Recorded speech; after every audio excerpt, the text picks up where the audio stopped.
There is a quiet irony living inside modern American life. In so many ways, we are safer than we have ever been. We can lock our doors with a tap.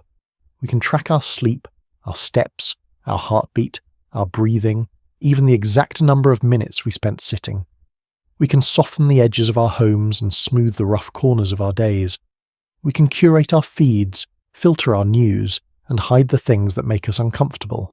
And yet, many people feel more anxious, more overwhelmed, and more emotionally exhausted than they expected to feel in a world like this. Not everyone feels that way, and not every story fits the same shape. But enough of us recognize the pattern that it has become a shared question.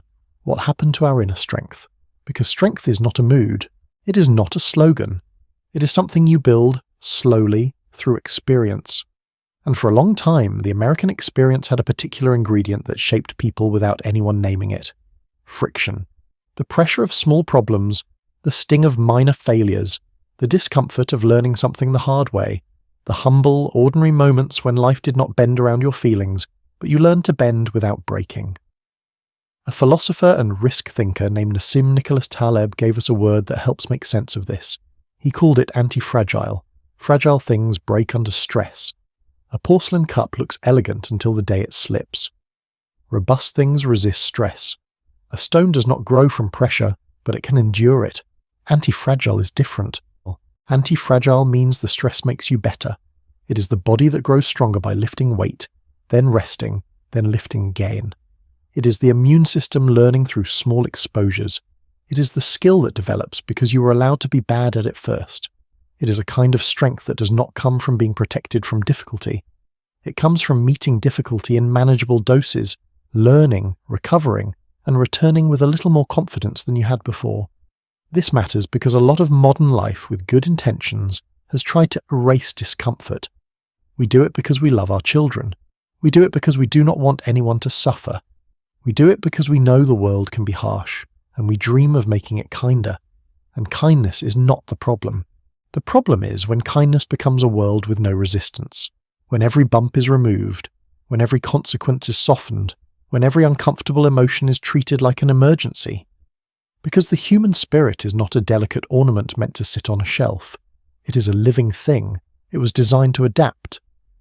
And that adaptation requires something many of us have started to fear: challenge.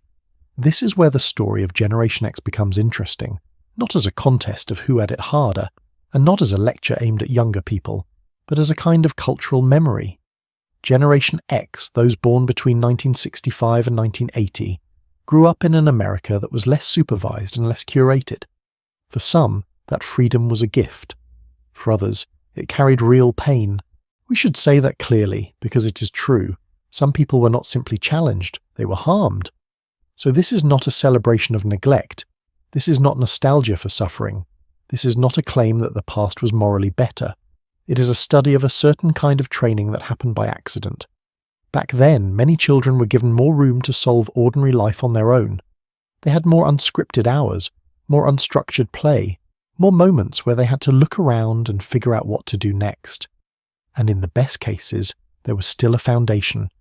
There was a neighbour who noticed, a grandparent who cared, a teacher who said your name with warmth, an adult you could reach when something truly went wrong.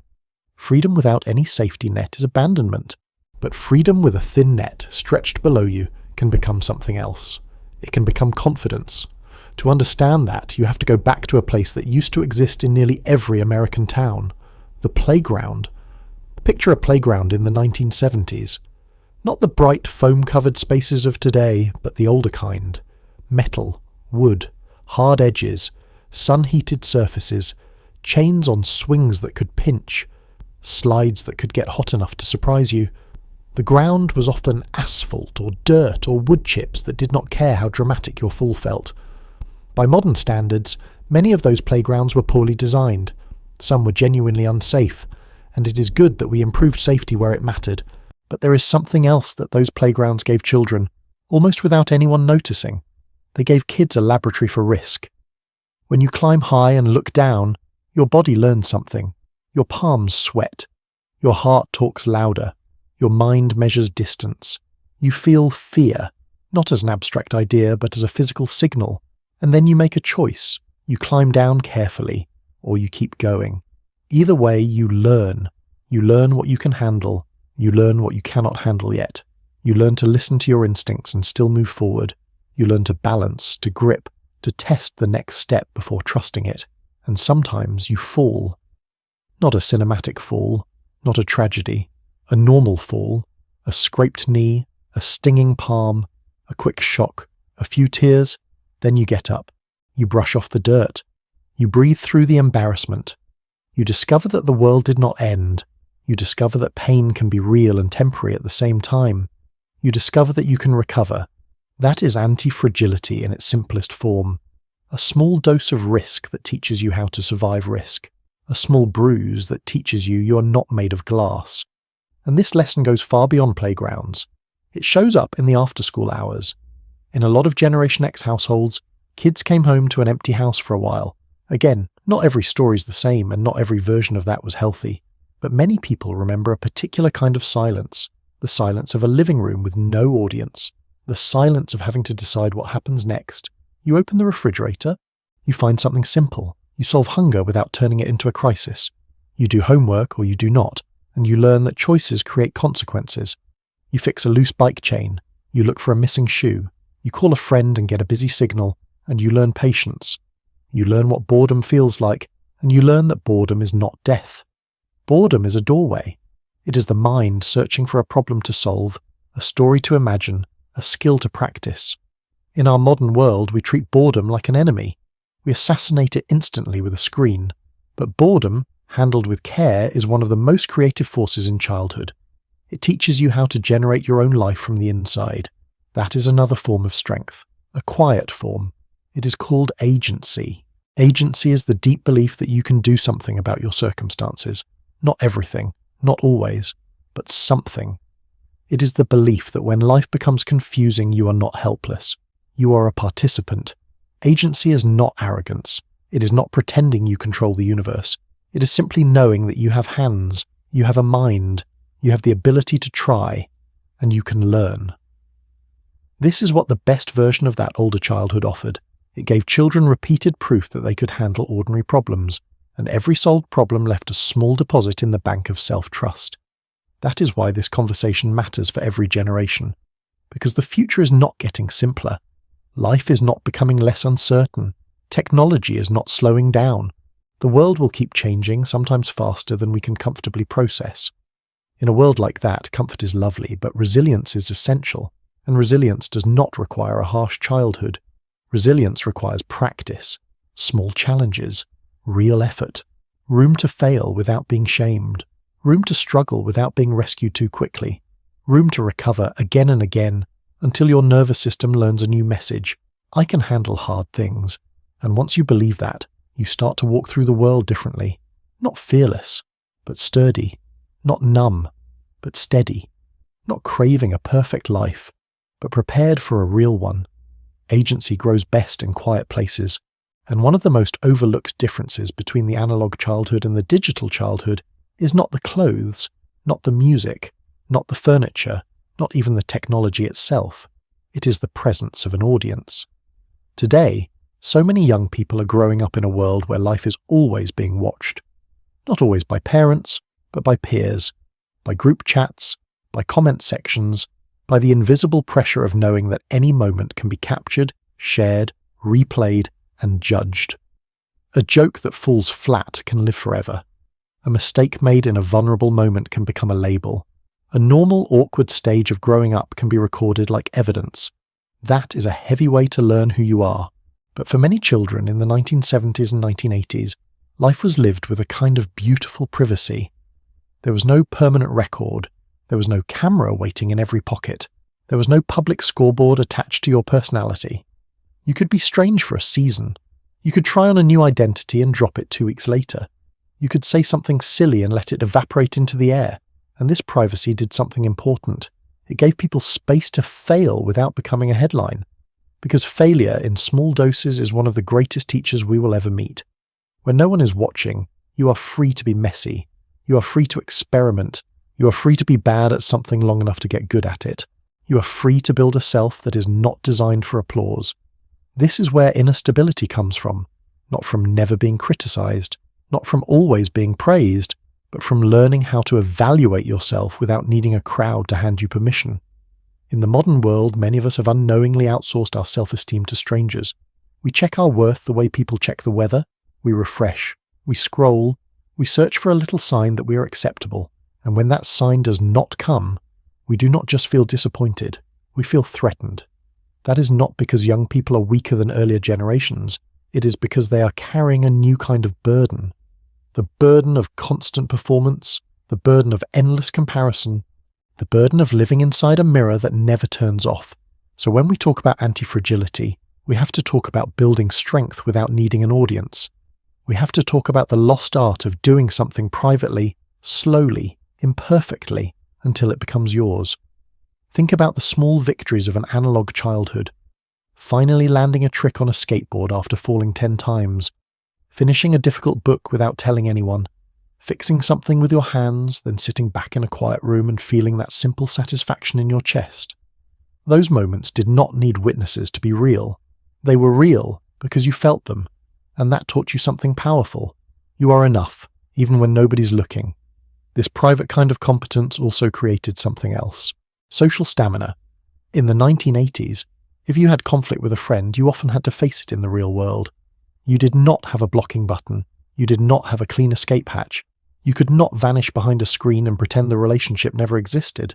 If you wanted peace, you had to walk toward it. Sometimes you had to stand on a porch and knock. Sometimes you had to make a phone call and feel your heartbeat while it rang. Sometimes you had to look someone in the eye and say, "I was wrong." Sometimes you had to hear, "I was hurt," and stay present long enough to learn what that meant. These are not glamorous skills. They are not trendy. They do not go viral. But they are the emotional muscles that hold a life together. They teach you that discomfort is not always danger. They teach you that a disagreement is not the end of a relationship. They teach you that forgiveness is a practice, not a personality trait. This is another way anti-fragility forms, through repetition, through real-world friction, through the slow human work of repairing what breaks. Today, many people, especially young people, are navigating social life inside systems built to amplify drama. A misunderstanding can spread faster than a clarification. A moment of anger can be captured and shared without context. A private conversation can become a public spectacle. This can make anyone more cautious. It can make anyone more anxious. So the answer is not to shame the digital world. The answer is to use it with intention.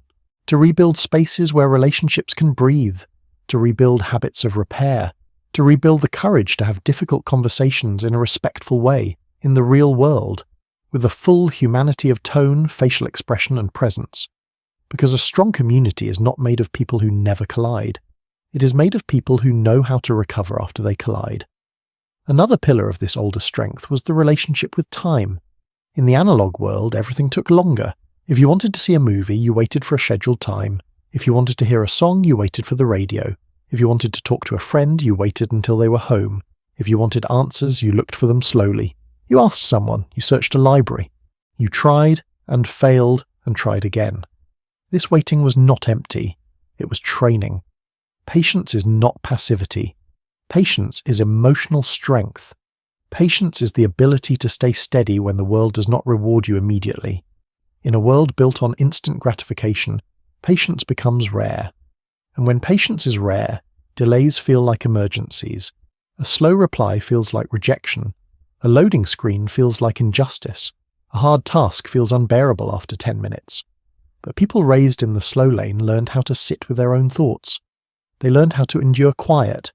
They learned how to let time pass without panicking. They learned that discomfort does not always need to be solved. Sometimes it needs to be endured. And that endurance becomes calm. Calm becomes clarity. Clarity becomes wise action. This matters for mental health in a careful, respectful way. Because anxiety is real, stress is real, overwhelm is real. Some people need support, care, and professional help, and there is no shame in that. But there is also a truth we can say gently. Not every uncomfortable feeling is a disaster. Sometimes discomfort is simply the nervous system learning. Sometimes fear is the body preparing you for effort. Sometimes pressure is a signal that you're doing something meaningful. The goal is not to eliminate every difficult feeling. The goal is to build the capacity to feel it and still move forward. That is anti-fragility. And there is one more piece of the old world that quietly shaped this capacity. The physical world was more understandable. Things were more repairable. Bicycles, toasters, radios, blenders, lawnmowers, all of it had screws and parts you could see. When something broke, many families did not immediately replace it. They opened it. They looked inside. They tried. You learned the names of tools. You learned what a wrench felt like. You learned that a broken object was not a tragedy. It was a puzzle. And every puzzle you solved taught your brain a lesson that reaches far beyond mechanics. I can influence my environment. I can learn how this works. I can fix what is broken. That mindset is the opposite of fragility. Fragility says, if life gets hard, I collapse. Resourcefulness says, if life gets hard, I begin. This is why Generation X is worth studying, not to crown a winner, but to recover a skill. The skill is not toughness for show. The skill is not pretending pain does not matter. The skill is sturdiness. Sturdiness is empathy with a spine. Sturdiness is sensitivity with a center of gravity. Sturdiness is the ability to care deeply and still stand upright when the world gets loud. And this is where the bridge between generations becomes possible. Generation Z carries a powerful moral intelligence, a deep sensitivity to injustice, a desire to create a kinder world. Those are strengths, not weaknesses. But for those strengths to survive the heat of real life, they need something behind them.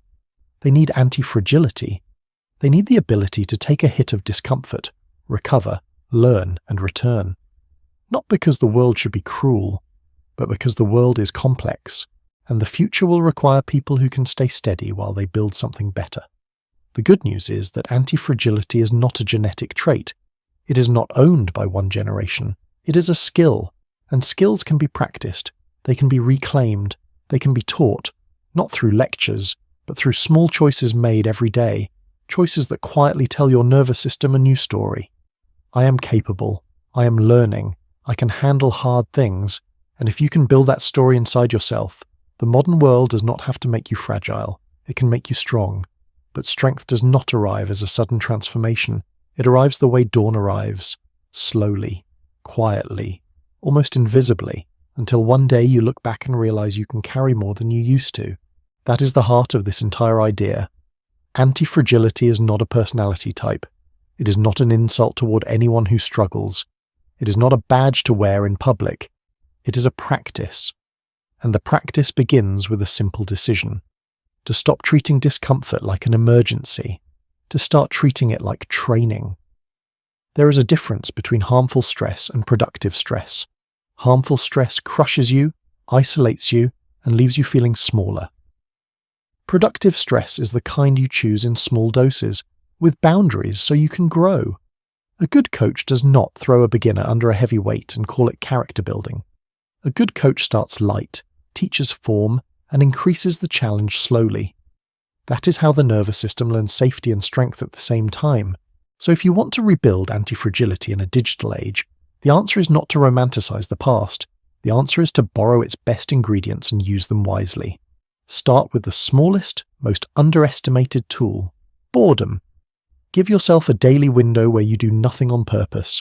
No scrolling, no constant background noise, just 10 minutes in a quiet room, or a slow walk outside, or sitting with a cup of coffee and looking out a window.